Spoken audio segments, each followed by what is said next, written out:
Canada is drifting from America's shadow by anchoring itself to Italy's Mediterranean edge. In a world of alliances, some bridges are built where no one expects. Just recently, I had a beautiful trip to Rome, and as I had some pasta, I stopped to think, what are Canada and Italy doing together? Both of these countries are seeing some turbulence from a variety of aspects, so there's many ways they could team up, no? Today we explore how Canada's new partnership with Italy reveals a deeper reshaping of power, not only who trades with whom, but how influence itself moves across continents. Molto proprio. We'll trace three themes: the logic of the Canada-Italy alliance, why now and why them, what's really at stake, ships, satellites, and the subtle economics of power, and the quiet cumulative effect these shifts have, not just on Ottawa and Rome, but on Washington, Brussels, and beyond. For the heck of it, and because I like Latin, let's play a different game this time. I'll hide 3 Latin phrases as Easter eggs in this video. If you're brave enough to hunt any of them down, put it in the comments below and I'll let you know what they are in the end. The story of Canada and Italy is, on the surface, an odd pairing. Canada is vast, northern, a country whose diplomatic instincts still echo with the old British accent, whose foreign policy has long been filtered through Washington. And Italy is a peninsular country shaped by centuries of southern trade, always scanning the horizon from Genoa to Sicily, never quite fitting neatly into northern European frameworks. But look closer and the oddness begins to dissolve. In reality, the routes that matter most, the invisible highways that move energy, grain, capital, even ideas, don't care much for old alliances or familiar habits. They follow utility and not sentiment. It's an ecosystem, not a family reunion. For decades, Canada's exports have threaded their way through Northern Europe. Rotterdam, Hamburg, ports that are reliable but increasingly crowded, dominated by established logistics giants, and if we're honest, policed by Washington's broader transatlantic priorities. These are the traditional gates, efficient for sure, but so busy that they're starting to feel a bit like airports before a snowstorm. Everybody's waiting, everyone's delayed, all the power sitting within the traffic controller's seat. Italy, by contrast, offers another geometry entirely. Imagine a Mediterranean arc, a southern gateway where Canada can slip into Europe, almost sidestepping the traffic jam up north. Here, ports like Genoa, Trieste, and Naples aren't just endpoints, they're actually launch pads.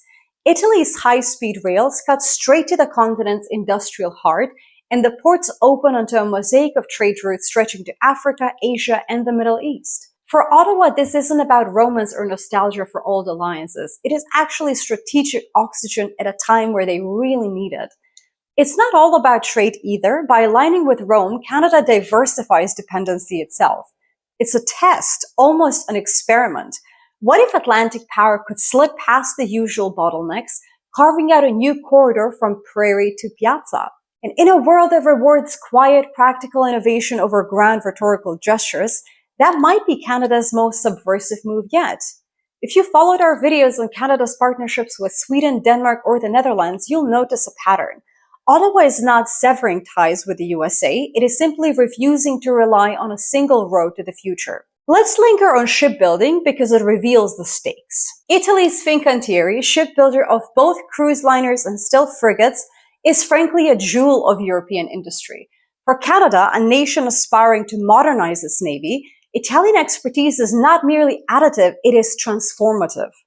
There's a polite fiction in Canadian defense procurement that every project must somehow orbit the US or the UK, but in practice, what matters is capability and leverage. By collaborating with Italy, Canada gains ships suited to Arctic and Mediterranean waters, and more importantly, it gains room to maneuver. When you buy a ship, you're not just buying steel and electronics, you're buying exit velocity, a way out of old dependencies.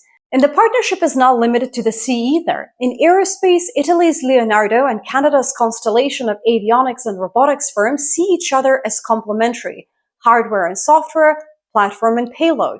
Canada brings the surgical precisions of its space robotics, the Canadarm among others. Italy brings integration, scale, and a European launchpad. There is a deeper game here, visible only to those watching the supply chains and not the headlines.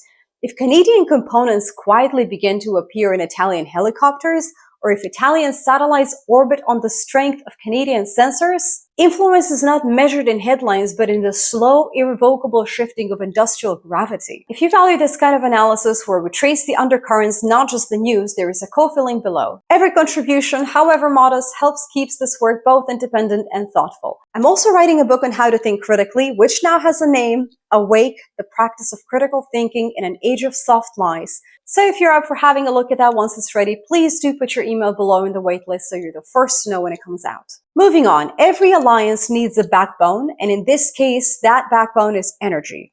Italy has decided it wants to be more than just a place where tourists come for food and art.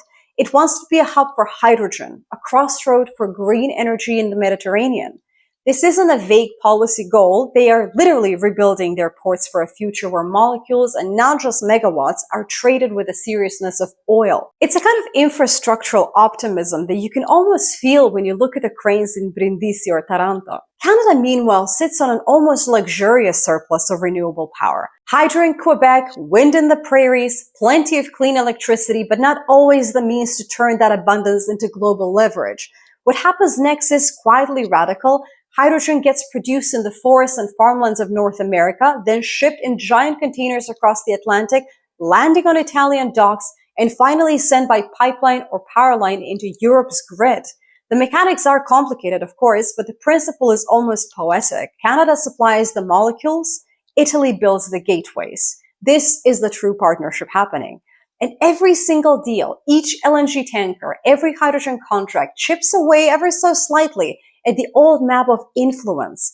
Washington may still be the biggest supplier, but every time a Canadian shipment lands in southern Italy, the balance tips. Maybe not by much, but the world rarely shifts in earthquakes. More often, it's the quiet movement of sand that changes the shape of the beach. But here's the thing, energy isn't the only story. There's also food.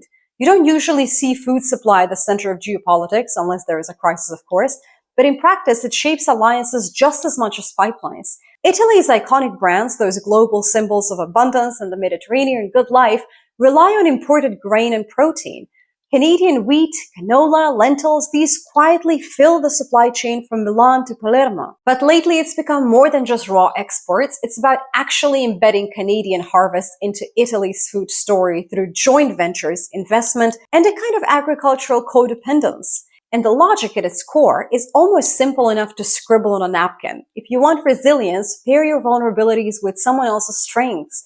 Food and energy rarely share a headline, but together they're a foundation of sovereignty. In a time where both are up for grabs, the quiet partnerships, those ones buried under deep shipping manifests and supply contracts, are probably where real influence is actually built. You may have seen our deep dives into the US food strategies or Norway's energy politics. Canada's new corridor with Italy draws from both playbooks, using what's abundant at home to secure what's volatile abroad, a via media between dependence and isolation. If you're enjoying this, consider subscribing. The House of L is a community of thoughtful, curious people, and you're very welcome here. Alliances are not just written in treaties or measured in tons shipped. They're built in the quiet flows of capital, trust, and habit. The numbers are, if anything, almost understated. 12 billion euros a year in bilateral trade, but more important is where the growth is. High-value sectors like shipbuilding, clean energy, aerospace. Italian investment is underwriting Canadian renewables. Canadian pension funds are quietly buying stakes in Italian infrastructure. Each corridor built, each supply chain integrated, is an act of mutual embedding. For Italy, this is not simply about diversification, it is also about resilience. The North American and Russian supply routes that once seemed permanent are now suspect. Rome wants redundancy, and Ottawa offers stability on this front. For Canada, the calculus is equally clear. Diversify away from American gatekeeping, test new partners while keeping old alliances in reserve. Ex ante, this is a cautious hedge, but a necessary one. If you've watched our breakdowns on Sweden, Denmark, or the Netherlands, you'll recognize this logic. Canada is not abandoning the transatlantic partnership. It is just multiplying its options, as any sensible investor would. For Washington, the result is unsettling but inevitable under the current situation. Every billion routed through Rome rather than New York or Houston is a rebalancing. It is incremental but inexorable. There is a line in geopolitics that power abhors a vacuum. But equally true is that power prefers corridors to cages. The Canada-Italy partnership is not in itself a headline grabber. No one will hold a summit and declare an axis of grain and hydrogen. But if you trace the routes where the ships dock, where the wires run, where the bread is baked, you'll find the true geography of resilience. So which matters most? Control over energy, technological partnership, or the trust of food supply chain? The answer is only in a combination do these elements generate true security. A nation can have pipelines, but without partners, they are empty. Satellites, but without trust, are blind. Grain without solidarity sits idle in the hold. Canada and Italy, in their quiet, almost architectural way, are showing that resilience is built not in walls, but in bridges, corridors that are hard to disrupt and harder still to reverse. For those interested in how these alliances shape our world more broadly, our analysis on Canada's work with Sweden and the Netherlands is linked here, each a different design but built on the same blueprint: multiplicity over monopoly, corridor over choke point. To build in this world is to connect, not to control. Thank you for joining House of L. As always, stay curious, keep your arguments nuanced, and subscribe.